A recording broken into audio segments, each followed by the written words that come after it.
It's time! It's time! It's time for this week's Game of the Week! And it features 7-3 Fraggle Wembley and 6-4 Fraggle Gobo.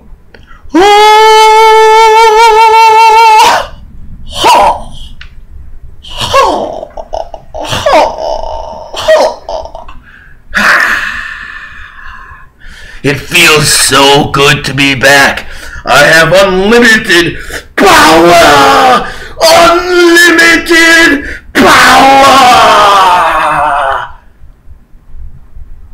Was that too much? That was a little too much. Oh, but it feels good. It does feel good. Anyhow, like I said, Fraggle Wembley versus Fraggle Gobbo. And Gobo, just so you do know, I have never lost on a week that the Niners have won. They were on a bye on my third loss, and they played Minnesota on my first loss, and they played the Giants on my second loss. So, as the Niners go, I go. And I'm fine with it. Because this week, we play the Bears. And we all know what happens when the Bears run into a pickaxe-loaded motherfucking 49er.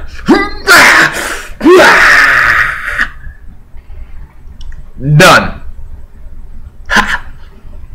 Anyhow, going to the matchups. Quarterbacks. Oh, by the way, ESPN does have Gobo slightly favored, 113 to 111, plus the 1 point for Gobo's home field advantage, bringing it to a 3-point favorite. Quarterbacks, we have Mr. Tom Brady going up against Indiana, whose defense has been slightly improved, but hopefully with how hideous the Patriots' pass defense is and how well luck is going along, projected at 19, they're going to have to score to keep up with them. Give me 24 for Tom Brady this week. On Gobo's side, we have Matthew Stafford going against Green Bay, and they're almost as equally hideous pass defense, but Stafford has really been slumping this year, averaging only 17 points. He's been coming up, getting better lately. They're projecting him at 18, right on average. I'm going to go at 18. I actually agree with ESPN on that one.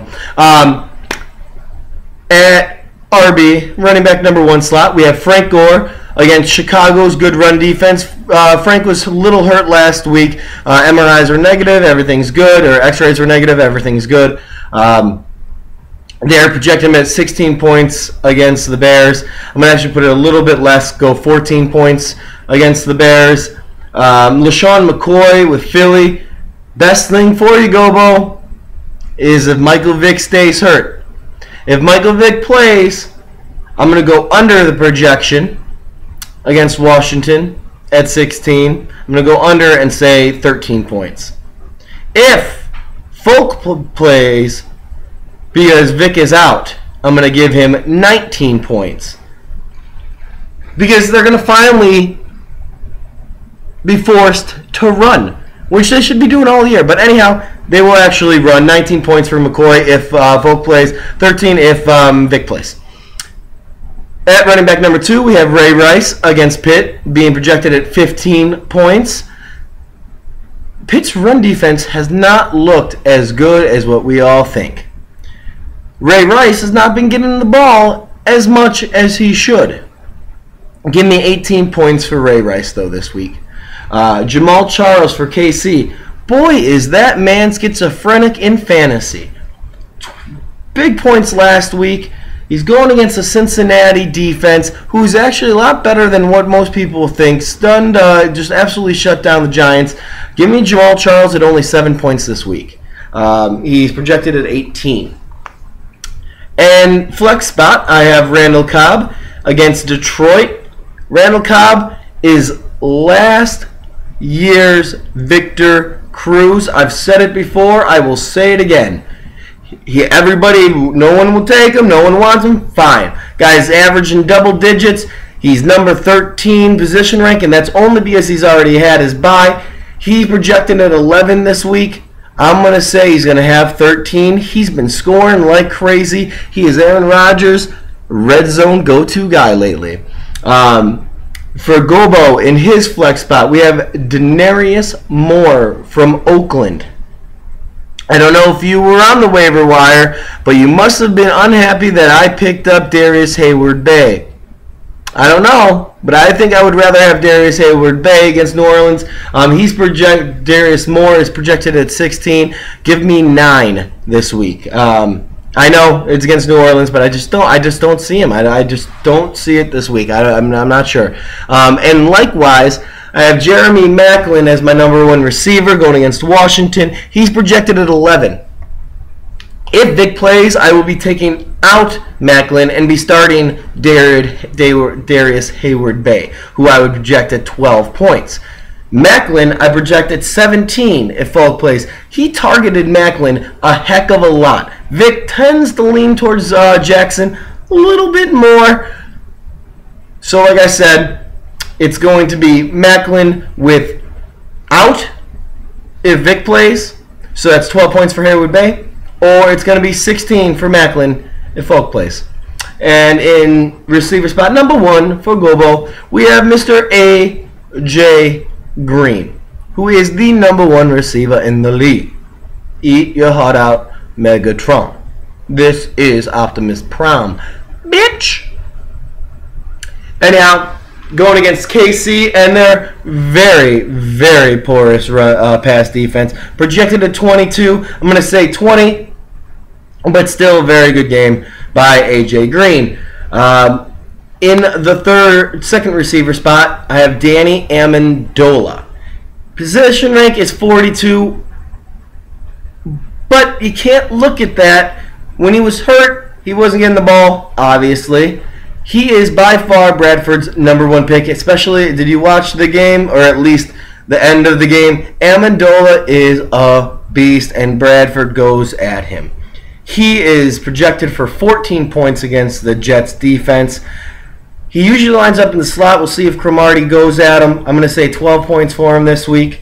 In receiver spot number 2, we have for Gobo, we have Torrey Smith from Baltimore. He is a theme or famine kind of guy. You're going to get a lot of points out of him or you're not. Problem is, I love Torrey Smith, but I don't love Flacco. I do think he's going to get some. I give him 7 points. He's projected at 11. A little bit low. I understand that.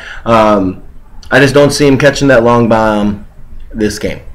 At tight ends, we have Jimmy Graham against Oakland. Jim Graham finally had a good week last week. They're projecting him at 15. I'm going to say 12 this week.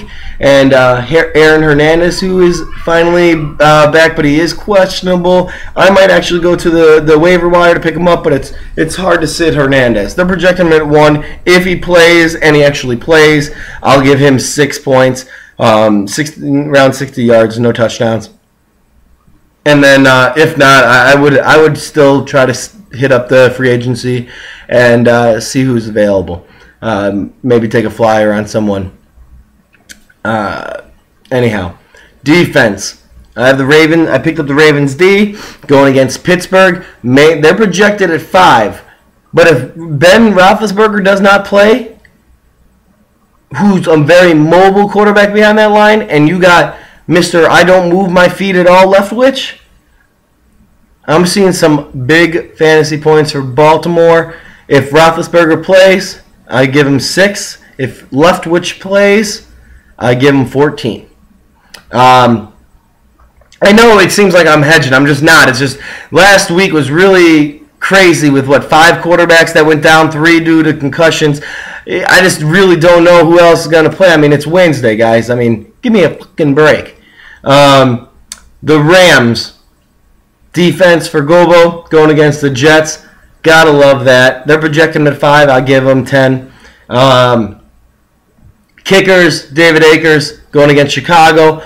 Akers, as we all saw him miss a 40-yarder, has not been as on, but he hasn't had as many opportunities either, as the 49ers are scoring about 20% more touchdowns in the red zone. So most of it, he's not getting as many field goals, and most of them are, easy chip shot field goals, so a little bit more misses, more down to his season average. They're projecting him at 5. Chicago's defense is big. Bend don't break. I'm going to give him 10 this week. And then you have the leg or Legatron, all these stupid nicknames for Zerloin going against the Jets. Like that, give him 8 points. Bottom line, I think Wembley puts up 118 points and Gilbo puts up 105. Anyhow, guys, good luck. Hugo, happy birthday again. Love you. And prove me wrong, baby.